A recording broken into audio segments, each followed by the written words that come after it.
Good morning. It's rest day ni Lalala and even rest day, merong task. And shout out sa lahat ng mga supporters dyan. But before we go, ito yung outfit ko for today. I'm wearing Kipling para hindi ako mahirapan kung ano man ang aking gagawin. It's easy. And then, that's my t-shirt. But, of course, kasi mainit ngayon sa mga viewers dyan.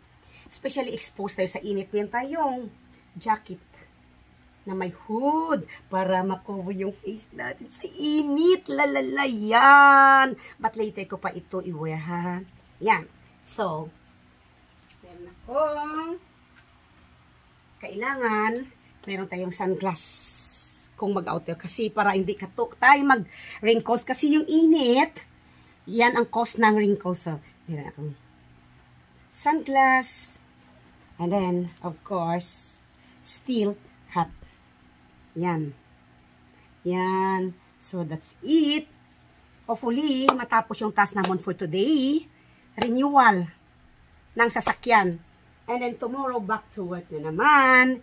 And then, forget mga palangga. Dapat meron tayong alcohol. Importante ito ha. And, don't forget, maraming tubig ang inumin. Para healthy tayo, cleansing sa ating katawan to stay beautiful and young. So, see you later kasi pagbalik ko. Kanta-kanta tayo. Salamat sa lahat naman ng mga supporters dyan. Bye-bye for a while.